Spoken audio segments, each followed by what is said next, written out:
Hmm. Managing marriage, parenting, and work.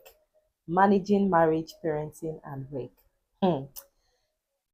You see, in order to do justice to this topic, I have summarized everything I'll be sharing with you into 7 tips. 7 tips on how to effectively manage marriage, parenting, and work. So I'll just be giving those tips. And there are things that apply to me, things that I believe in, and how I try to manage all of these because each of them actually involve a lot of work. Like, it's not easy to manage your marriage, to be a parent, or to work effectively. So, in fact, for you to do well, you just need God. Yes, you need God. And that's the first tip that I'll be sharing with you. Number one, involve God because God makes everything easy. It's not like I'm trying to be too religious or to be too spiritual, but that's just the truth because you can't do it on your own. In fact, you need spirituality in order to do well in your marriage, to do well as a parent, in order to do well in your place of work. You need to be spiritual because when you involve God, He makes all things beautiful and easy. There is a saying that when you trust God, it doesn't make the mountain smaller, but it makes climbing easier. So it's not as if when you trust God, you automatically um scale through all of the problems. It does not mean when you trust God, all of the problems will just disappear, but He helps you to be able to scale through. He helps you to be able to be a good marriage partner. He helps you to be a excuse me, a good parent, and He helps you to also do well in your place of work. So number one, do not forget because it's very important, involve God. The second tip is that you should learn to plan ahead. Learn to plan ahead. Proper preparation prevents poor performance. So if you want to do well, learn to plan ahead. In your marriage, plan ahead. Maybe there's a surprise that you want to carry out, you want to go out on a date. Make the plans before that day. It's not on that day that you start running about. Oh, where do we even go to? How do we do? Hey, how are we celebrating this? How are we doing that? Plan ahead and make sure that you have everything sorted out. Sometimes you may not have to write the plans, which is advisable, but just in your head, have an idea of what you want to do, how you want to go about it. And this planning ahead works so well with parenting. Parenting, you want to go out, plan. Personally, for me, when it comes to our clothes, for instance, I plan ahead even up to a week. Like throughout the week, I already know what my children will be wearing. I know how we are going to do it. I know our movement. So it helps me stay organized because you see those days when I fail to, there are days when I am so stressed that I do not remember to sort maybe the clothes out. And the next morning, I'll just be like a mad woman looking for where is this, where is that. And that's when you would not see the things you're looking for. There was a day I was looking for, I think, a pair of slippers or so. And I was searching everywhere. Ah, where is this thing? Where is it? I saw it this moment. Where it's supposed to be here. At the point, I said, okay, let me pick another one. And when immediately we got back home in the evening, what I was looking for was just right there. And I was like, but I searched this place over and over again and I could not find it. So when you plan ahead, it just saves you a lot. It saves you the stress of that last minute rush. So most times I just try to plan in the evening, make sure prep as much as I can, know the clothes they are putting on the next morning, put it aside, put the singlet, the shoes, or just make sure that they are inside. I know. So the next morning I'm not looking for what are they wearing, what am I wearing, what. So if I at all I'm going to pick something, I already know what I'm picking and I know where I am going to. At work also, you have a presentation plan. Don't wait till you have a presentation on Wednesday morning, for instance. Don't wait till the Wednesday morning before you begin to prepare your slides, or Tuesday night, the dying minute. Prepare it a week before if you had that, if you have been given enough notice, or maybe some days before, so that you would stay organized. Because if you do not plan ahead, you'll be disorganized and it will just make everything so difficult for you. Someone said when you take 15 minutes in the evening to plan for the next day, it saves you about 1 hour of stress in the morning. So I hope you're with me. The third point is that you should Get gadgets that make life easy. Get gadgets, invest in gadgets that make life easy. I have a separate video on that, and I encourage you to look forward to that. So I will not be saying so much about it. Get gadgets that make life easy, because these things are there to help us. Don't have that mentality of, oh, if I have washing machine, my children will be lazy. I will be lazy, and washing machine spoils clothes. Who told you that? Like I said, I have a separate video on that, so just anticipate. But as much as you can, invest in gadgets that make life easy, because it will just save you a whole lot of stress. The fourth point is that you should get help if you can. The truth is that everybody may not be able to afford all of the gadgets that they need or that they desire, but you can get help. Ask for help. I used to be so guilty of this. I hate asking for help, and even when people offer to help me, I usually turn it down. But you see now, hey, I accept help. Yes, because I think I am a little bit of a perfectionist. I always feel like they may not do it well. Oh, why would I allow someone be washing my clothes? Why would I allow someone sweep for me? They are not my slaves. No, when they do those things for you, it does not mean that they are your slaves. They are only helping you, and it will relieve you of stress. I remember when I just got married, there was this girl that came and she offered to wash my clothes. But I was like, no, I don't like people washing for me.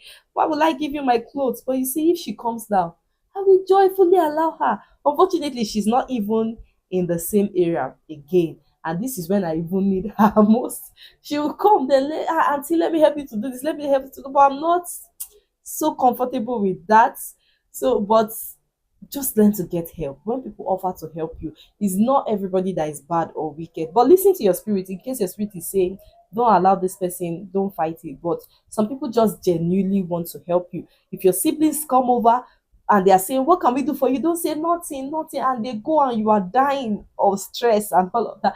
I remember one day someone came to our house and he was like, oh, I saw some cobwebs outside, let me help you take them out. I said, no, don't worry, just leave there, I'll do it when I'm done. And I was in the kitchen preparing or stressing myself out, and someone was offering to later. I was like, this person wants to help you, and it's even thought. So I came back and I said, please just help me to remove the cobwebs, because truthfully it saved me like 5 minutes of the time. So it gave me, imagine, five, you have 10 people giving you 5 minutes of a stress-free time, or how do I put that grammar, people helping you out, and they save you 5 minutes each. It means you have almost an hour to yourself to do other things. So learn to accept help, the little help and all of that. Somebody says, let me help you take your bag. Before, when I used to I'm always talking with children wanting to help me take my bag. But I used to say, oh, I love my bag for support and comfort and all of that. But now you won't ask me twice to bring my bag before I give you, because the bag is even heavier now. My things, baby's things, the children's clothes, and everything. So my bag is always heavy. So before you even, in fact, if you don't ask help and I see you as a child that I can ask to help me take my bag, I will say, please help me with this bag. So learn to ask for help. And when help comes, don't reject it, because it just makes life easy for you. Do you understand? At work also, somebody wants to help you. Don't say, they want to collect my position. They want to help you. Accept help. Use wisdom or accept help. Ask for help. When you cannot figure it out, you don't know how to do it, ask for help. Don't be the Mr. Know All or I can do all and you end up burning out. Okay? Let's look at the next point. The next point, I think that's point number 5, Abby. Yes, model good example to your children. This is in the aspect of parenting. Model good example. What are those things you want your children to learn to do, to know how to do? Be that example. You want your children to always greet people when they see them, you to greet. You want your children to be neat, be neat. You want your children to be prayerful, be prayerful. Because children watch, they learn by observation. They learn more from what they see than what they hear. So the other day I was trying to take a picture of my daughter, and I discovered I was, do I even have to discover that? Like, I was way taller than her, so I had to kneel down so that I could get a better shot. And immediately I knelt down, she also knelt down. I looked at her, I was like, why are you kneeling down? That was when I figured out that, okay, she's kneeling down because she saw me kneeling down, even though she didn't know why I was kneeling. But you can see looked at me and was replicating what I was doing. And several other examples. For instance, she takes the foam of my powder and she begins to dab her face with it because she has seen me apply powder on my face over and over again. Same thing with prayer. Sometimes you see her in the house. In Jesus' name we pray. And I'll be like, what's all this one? Because she has seen those things. So any example you want your children to follow, make sure that you are that example. Show them so that you will not be a parent that is always shouting, go and do this, go and do that, be calm, be this. Let them see that example in you so that they can follow. The next point is like I'm losing track of number. The next point, which is very important, housework no dey finish. Housework no dey finish. I have said invest in gadgets. I have said you should seek for help, but also acknowledge that housework does not finish. So use wisdom. This one is like a cheat code. It's like a cheat code. The housework will always be there over and over again. So don't kill yourself. Those things that can wait till weekend, leave them till weekend. Those work that can wait till the next day, leave them. Those work that you can wait till you get someone who would help you, just bend them to that. I'm not saying you should become lazy and make the house disorganized, but do that which you can so that you can have energy to function the next day. Because if you break down from stress, the work will still remain there. In fact, other people will come and do it. If you kill yourself and you're gone, somebody else will come and do the work, and that work you kill yourself or you end up not doing it. So just know that housework no dey finish. Oh, e no dey finish. So make sure that you take it easy, do what you can, rest when you can, and ask for help when you should. And the last point I'll share with you is that you should learn to balance things up. Create time for your marriage. You know, your marriage has to do with you and your spouse. So learn to balance things up. Create time for your marriage where you spend time with your spouse, you laugh, you gist, go on dates if you can. And if you can't, in your house, enjoy the moment together, play together, laugh.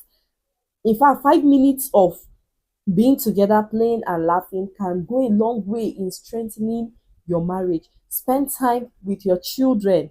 Yes, spend time with your children.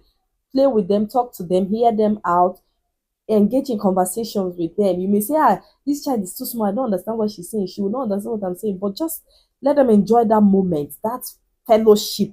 Let them enjoy it. And also create time for your work, because nobody will hear that it's the children or my husband that did not allow me to function well at work. If you keep saying that, giving that excuse to your employer or to your customers over and over again, they will not trust you. And before you know, they will just push you aside and look for someone better. So make sure you create time, balance things up.